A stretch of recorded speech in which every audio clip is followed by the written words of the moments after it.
Well, Dowd should be fired immediately. I expect him to be terminated within 24 hours. You can't say Charlie deserved to die. Just can't say that. It's dangerous, Greg. That's the message. It's dangerous to open your mouth, so shut it. That's the message they're sending. And they usually send messages to the politicians, whether it's Trump, JFK, Reagan, whatever, or John Lennon, take a shot at the biggest star in the world. And I'm not saying they took a shot at Charlie because I'm lowering his status. They took a shot at Charlie to tell you it's dangerous to speak your mind. Yes, I agree. And that's the message. And you can either take that message and then go crawl into a corner and shut up, or you could do what Charlie would want to do and speak louder.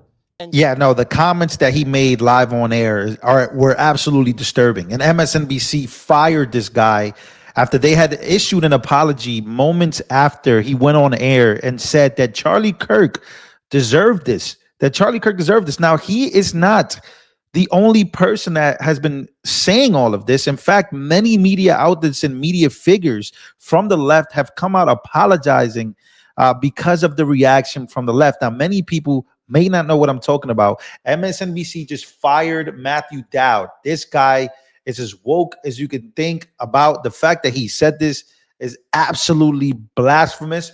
This is some of what he said that got him fired right away. But man, did he deserve this. And MSNBC and all these outlets, man. We don't know any of the full details of this. We don't know if this was a supporter shooting their gun off in celebration, or so we have no idea. Yeah, so first he says that he doesn't know whether this was a supporter shooting a gun in celebration at Charlie Kirk. Like, what in the world does that even mean? That was how this conversation started. That's how this started. He said that he doesn't know the details behind this, as if, come on now, you know that this is politically motivated. You know that that wasn't one of his supporters. You know that definitely was somebody that didn't like him, somebody from the left, somebody from your party. But it's so wild to me that he would say that. But watch this. Idea about this. But following up on what was just said, he's been one of the most divisive, especially divisive younger figures in this, who is constantly sort of pushing this sort of hate speech or sort of aimed at certain groups. And I always go back to hateful thoughts lead to hateful words, which then lead to hateful actions. And I think that's the environment we're in, that people just, you can't stop with these sort of awful thoughts you have and then saying these awful words and not expect awful actions to take place. Matt. And that's the unfortunate environment we're in. Yeah, so they even had to interrupt him. They had to get him off air immediately. They knew that what he had said was so out of line. This was literally moments after finding out that he was shot. Not that he had passed away yet, but he was shot. And then an hour later, MSNBC came out and reported that they were apologizing, and then they fired him because of the outrage from Americans, even on the left. Because the fact of the matter is that people are doing it all over social media where they're celebrating Charlie Kirk's death. But this time, this one was on MSNBC in front of millions of people. And we're talking about millions of people are tuned into MSNBC to see and get updates as to what happened. And as you can see right there, Dowd has suggested that Kirk brought on assassination with hateful words, that he brought it in on himself.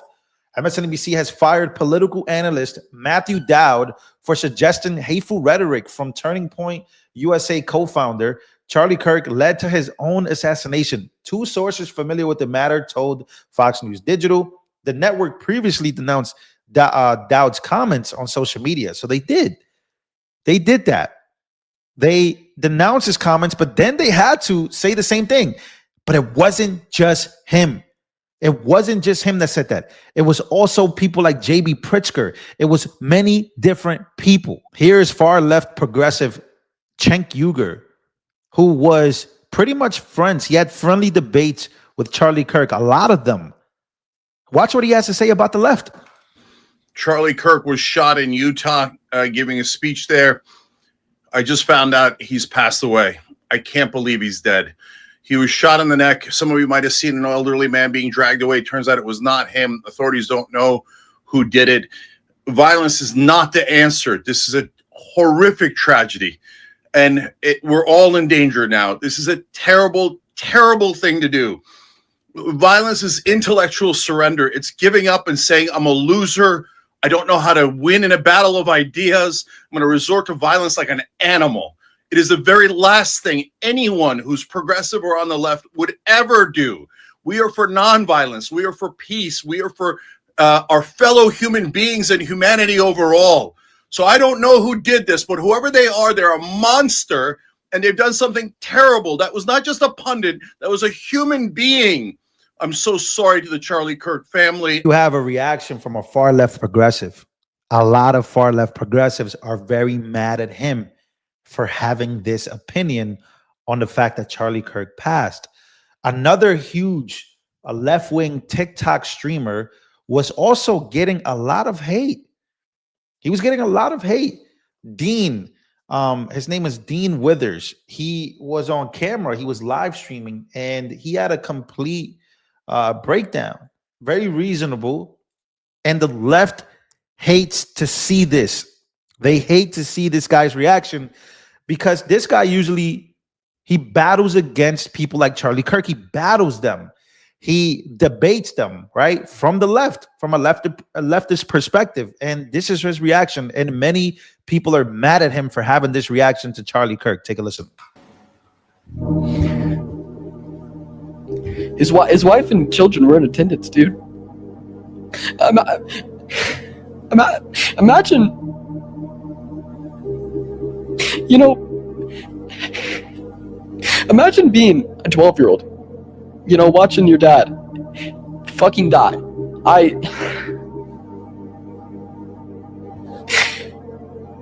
Nobody deserves that. Not even Charlie Kirk. So there you have it. That is Dean Withers breaking down on camera and doing something that a lot of people on the left just aren't able to do. They aren't able to show this side. And just have sympathy or empathy, even if they really dislike the person, right? But here's something that I find even more interesting. So CNN and TMZ. Let's go to TMZ here. TMZ was facing huge backlash because during the breaking of this story, I'm telling you, the leftists, man, did they show their true colors today? I gotta tell you, man, it's absolutely wild to see. And they apologize for this, but during the breaking news of Charlie Kirk, in the background, this is what was happening. Janet, go to have somebody look at the Fox. Trump just posted that Charlie Kirk is dead. All right, so is this ready to pull the trigger? We can get Trump cut in a second. Yeah, so people even in the comments noticed, because this was a live stream and there were people clapping in the background, and then they announced that he had passed away because Trump had confirmed it. And you heard it there. Those were people clapping and cheering. Am I wrong? Does that not sound like people clapping and cheering? Guys, come on. We're not stupid. So they then go on and they notice that the whole internet is on them, and they go and they apologize, and then they turn off the comments. They turn off the comments, and then they go and they apologize. This is both of them right here. This is some of what they had to say. They were forced to apologize. They had to apologize because they got caught, or they apologize because they feel bad. Which one is it? We were live streaming all day during this tragedy. When something happened in our office, as we were reporting the assassination of Charlie Kirk, there were some people in the back room away from our news desk here who were watching a car chase, and they were laughing. Do you guys believe any of this? I just want to ask. I'm just asking. Do you guys believe any of what TMZ is saying there? They were watching a car chase while they were live streaming. They were breaking the news, but the car chase, cheering for the car chase. I don't know. I guess we have to believe them. What do you guys think? I'm not sure, But man, were they caught in a moment, and they were caught in a moment that was bad. We'll leave with this. Utah Governor Spencer Cox message to those who celebrated Charlie Kirk's death. If anyone and the sound of my voice celebrated even a little bit at the news of the shooting, that's how he starts. Man, people are celebrating this. Here's what he has to tell them. If anyone in the sound of my voice celebrated even a little bit at the news of this shooting, I would beg you to look in the mirror and to see if you can find a better angel in there somewhere. I don't care what his politics are. I care that he was an American. We desperately need our country. We desperately need leaders in our country. But more than the leaders, we just need every single person in this country to think about where we are and where we want to be. To ask ourselves, is this it? Is this what 250 years has wrought on us? I pray that that's not the case. I pray that those who hated what Charlie Kirk stood for will put down their social media and their pens and pray for his family, and that all of us will try to find a way to stop hating our fellow Americans. It's a wild time, ladies and gentlemen. It is a wild time to be alive. Prayers be with the country, man. Prayers be with the country.